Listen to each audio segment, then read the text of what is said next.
Hello, അപ്പോൾ ഇന്ന് നമുക്ക് കുറേ കാലമായിട്ട് ഞാൻ കാത്തിരുന്നൊരു സംഭവം അൺബോക്സിങ് വീഡിയോ ആണ് കേട്ടോ. അത് ഫ്ലിപ്കാർട്ടിൽ നിന്നാണ് കിട്ടിയത്. ഫ്ലിപ്കാർട്ടിൽ നിന്നാണ്. അപ്പോൾ എൻ്റെ സാധനം നോക്കാം.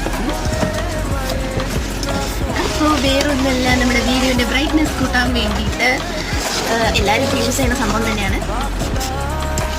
റിംഗ് ലൈറ്റാണ് കേട്ടോ ഗൈസ്. റിംഗ് ലൈറ്റാണ് ഇത്. ഫ്ലിപ്കാർട്ടിൽ നിന്ന് ഓർഡർ ചെയ്ത വീഡിയോ ഞാൻ എങ്ങനെ ഇത് ഫിറ്റ് ചെയ്യുന്നതൊക്കെ കാണിച്ചു തരാം. സ്റ്റാൻഡ് ഓക്കെ, ഇങ്ങനത്തെ ഒരു സംഭവമൊക്കെയാണ് തോന്നുന്നത്. ഇത് ഇവിടെ ഇങ്ങനെ സ്റ്റാൻഡ് ചെയ്യാം. സ്റ്റാൻഡ് ചെയ്ത് കാണിച്ചു ഇതുപോലെ ഉണ്ടാവും. ഇതാണ് കേട്ടോ സംഭവം. നമുക്ക് നോക്കാം, കാരണം ലൈറ്റ് ഉണ്ടോ ഇല്ല എന്നൊക്കെ നോക്കാം. ഞാനിതൊന്ന് നോക്കാം. ഓക്കെ,